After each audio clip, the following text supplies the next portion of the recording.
This project is called Bordering on Britishness, and it's basically an oral history of how Gibraltar has changed over the 20th century.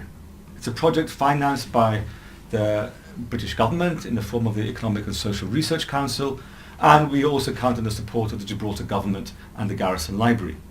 And the basis of this research is a series of oral history interviews, up to 400, mostly in Gibraltar, but some across the border in Spain as well, to get both perspectives on this issue. And what we find, if you look at the beginning, the first decades of the 20th century, there's really not much difference between Gibraltarians and Spanish people. There's lots of communication between both sides. There are lots of very, very important kinship relations across the border. Many Gibraltarians are marrying Spaniards. So there's a level of daily languages is very much in Spanish.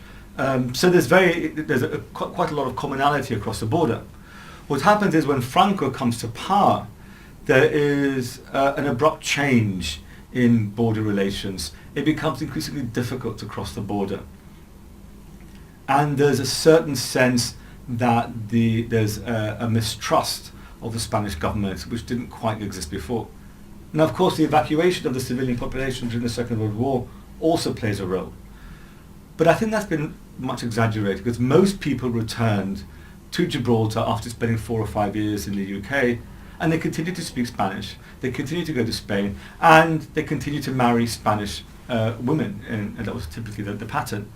So there was much continuity from before and after the war. What changed was increasing threats from Spain. And when the border closes at the end of the 1960s, that's when you get the real rupture. Not only physically, but telephone lines were cut, and all kinds of communication were stopped. And of course, you didn't get the daily flow of Spanish workers crossing the border. Added to that is the fact that more and more Gibraltarians were studying in the UK. So you get a process where people become much more comfortable with English and English culture. Now, you might think that with the opening of the border in 1982, things would simply go back to the previous normality. But it didn't quite happen that way, because in the succeeding decades, there have been a series of threats on the part of the Spanish government, making it very, very difficult to cross the border. And this has been experienced at a very, very physical level, intense frustration and anxiety as people cross the border. So even to this day, there is considerable mistrust and rejection of much that is Spanish. And people will stress that this is not a personal issue.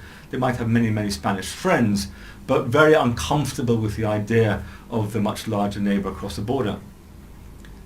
But that is just one narrative. There are as many narratives as there are people we've interviewed. So the basic project here is to give voice to that multiplicity of views, of experiences, to show the complexity of what Gibraltar is like today.